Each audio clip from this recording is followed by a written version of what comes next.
What's up guys, welcome back to McLaren Media, and more importantly, welcome to my VQ35DE. The VQ35 is a 3.5 litre naturally aspirated V6. The VQ is the engine family, the 35 for the 3.5 litre displacement, and the D for dual overhead camshafts, and the E for multi-point fuel injection. It produces 287 horsepower. Although a very reliable and strong engine, it does have an oil burning and some fuel regulation and valve train noise. Most failures of this engine occur because people starve it of oil, not doing proper maintenance, or letting the oil run too low. But apart from this, actually a very robust engine that can easily see 200,000 miles if serviced properly. So after that little intro, you're probably wondering, if my VQ35DE is sat in the front of my Nissan still, where's this come from? Well, basically I found this on Facebook Marketplace and I bought it because for a while now I've wanted an engine. I've been craving not having rebuilt an engine or played around with an engine in a very long time. It's been about 8 years since I think I actually sort of played around and rebuilt my last engine. I know nothing really about the internals of this engine. It's the first time I'd be working on a V6 as well. Everything before has always been like your straight 4 Econobox sort of little engines. And really, I wanted a bit of a challenge because this one, it's not blown, it's not got like Rodney like a lot of these get. It's actually got an overheating issue, which the previous owner has told me he's already placed a thermostat and he replaced the fans, which is something I've already done on my channel, and you know how much that benefited my car. Coolant flush, all that sort of stuff, but the problem still persisted with this car. Obviously done the thermostat. That would be like my first choice on sort of a car like this, and obviously the rad cap and everything like that, and then obviously, you know, the fans, because they are an issue. But if the problem still persists, then there's still obviously a problem somewhere in this engine. Now my first guess is that, well, I mean, me and the previous owner, we come to the agreement that it's probably a head gasket issue or a water pump issue. Now I haven't heard many stories of the water pumps going on these engines, but you know, they're a wearable part. This is on 116,000 miles, same as mine, but you know, if it's been abused, if it's been tracked, if it's, you know, it's been, especially if it started to overheat as well, you know, the amount of wear you can cause to certain parts in the engine, you don't know what kind of damage you're doing internally. You can't see in there. We haven't got x-ray vision. So really, in this episode at least, I'm going to be showing you how I'm going to try and find out if there is a problem with the water pump. I am also going to do a test of the thermostat. I know it was replaced, and I can tell it was replaced because it is so shiny in comparison to the rest of the engine, but you never know. I have bought worn out, already broken new parts in the past. I bought an alternator that didn't work, so you know, not all parts work. They're just unlucky that you sometimes get them. So I'm going to be testing that. So I'll show you how you test a thermostat, and then we're going to see if we can get to the water pump, because you can inspect the water pump pulley from without taking the whole engine apart. So we're going to try and do that. But first of all, I'm going to see if I can get this thermostat off, and we're going to go and test that to see if it's actually opening up and letting the coolant flow through the block when the engine gets up to temperature. Quite easy to get to, and you can do this while the engine's in the car. It's literally sat right there. Usually you'd have the AC pump below it, but you can get to all 3 bolts. I've checked. The only thing you might have problems with is this coolant line here, but you probably could detach it from here. So first thing I'm going to do, I'm going to pull this coolant line. Just going to remove the clip, pull that off the pipe.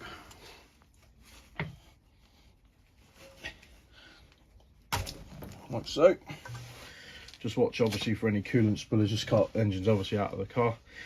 And then the next thing we need to do is remove the 3 10mm bolts that hold the thermostat to the block.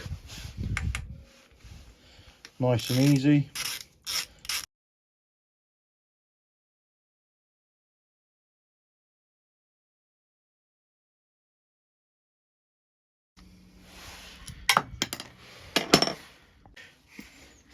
So guys, once you've taken the water pump off, you are going to have some residual coolant that's going to fall out. Obviously this is the main problem with doing a lot of the stuff on the cooling system.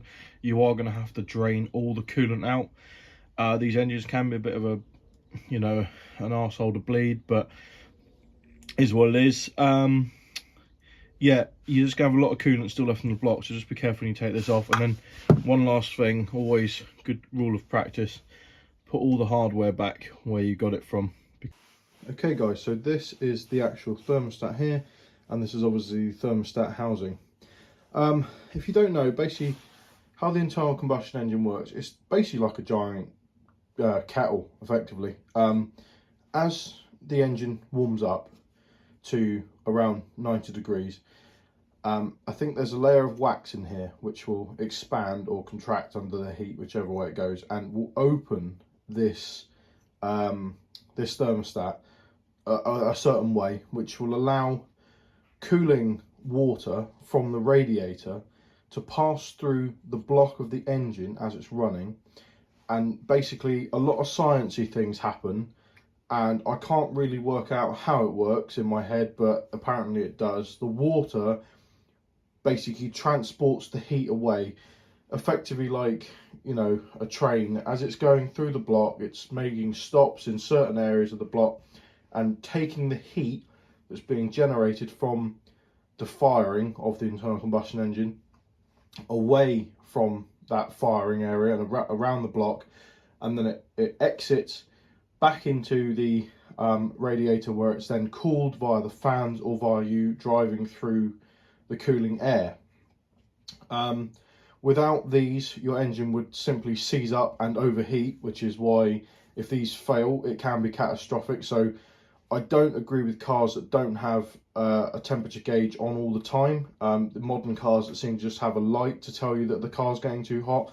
I like to monitor my temperature in real time, because you can see that if the car is running at a steady 90 degrees, you know that this is working and the whole cooling system is working. So without the cooling system, and there's a lot to it, so if you want to do more research, go and have a look at how a cooling system works in a car. All the components of the cooling system work together to make sure they protect your engine, because trust me, if something catastrophic fails like that, you've only probably got about 10 seconds if you're on full throttle before something really bad happens to the engine. Your whole engine is on a life support machine, and if any part of it gives up at any time, oil pump, water pump, you've got catastrophic damage within minutes, basically. So yeah, make sure you always do your research on the cooling system. Guys, how to test the actual thermostat. You're going to need a cleared jug, like so, and you're going to need your standard household kettle. You want to fill your kettle, boil the water, put your thermostat in the jug, and then pour the water in. Make sure it's completely submerged, and then wait a few moments and see if you can see the thermostat housing actually opening.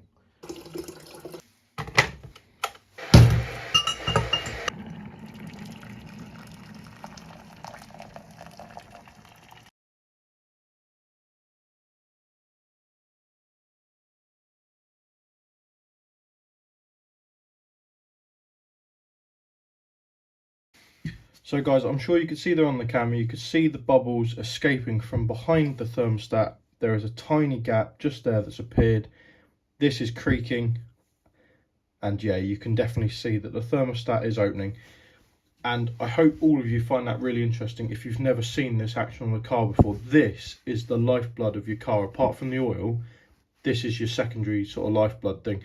If this fails and does not let your cooling water into your block, then you've had it. And this is how head gaskets break, and you get water in the cylinders and it compresses them and breaks. And it can toast a lot of things. It's how the engine seizes as well. Like, you know, if you're not cooling the block and the cylinder head and all their moving parts, remember this is moving at an extreme rate of speed, all of your engine, this is what's causing it. But as we can see, it's definitely opening and it's definitely working. So we know that the thermostat is not the problem.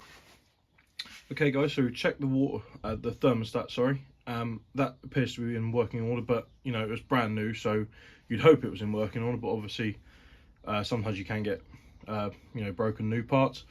The next thing to check is the water pump, which according to the diagrams in my book is behind this inspection plate.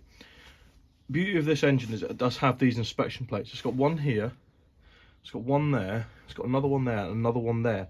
So these are for the valve timing. That's for your timing chain tensioner, and then the one we want for the water pump is there. I wish more engines had stuff like this, because it makes it a hell of a lot easier to inspect things before you start ripping the whole engine apart. So let's get that inspection plate open and see if we can see anything that looks out of place.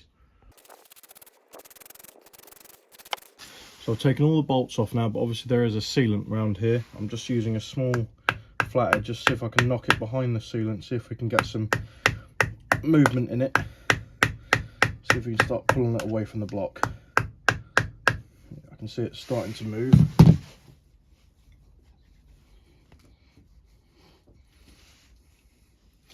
You also want to be really careful with this engine because it's aluminium blocked and everything. So I know they're metals, but obviously aluminium is softer. It can sort of scratch and, you know, become more prone to wear quite quickly.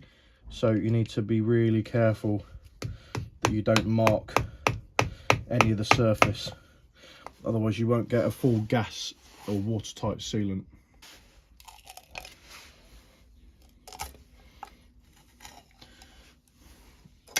There we go.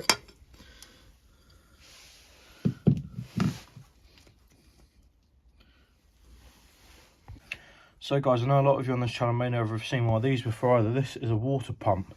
This is also the timing chain. That keeps everything in time. Again, another part of the engine which, if fails, can cause catastrophic damage. I don't think enough people these days in this modern world give enough appreciation to just how much engineering goes into the internal combustion engine. It is a truly amazing piece of engineering. It literally lives within a fraction of its life. Like, if this chain snaps, the whole engine just goes, and it will go within about 5 seconds, and there'll be no ifs, no buts. It will just go, and there'll be no warning. So the engineering that goes into these to keep them running smoothly, and I think when you're driving around in your normal daily little car, this is still going on. It's not just because it's a little, you know, a little Vauxhall Corsa doesn't mean it's not got any of this high engineering in it. It's still extremely well engineered, and I don't think enough people give enough appreciation to them. But yeah, this is the water pump. From first looking at it, I can't see that there is anything really wrong with it. Obviously there's meant to be a bit of oil inside that gallery, but nothing really looks out of place. I might see if I can just crank the engine over, just to see if there's anything like moving or anything. So guys, I've got a 19mm on the crank. Spark plugs are all out, because if you kept the spark plugs in, you'd be fighting the compression of the engine. So yeah, just a good way, because it means then there's no compression in the cylinders. Yeah, let's see if this actually turns clockwise always.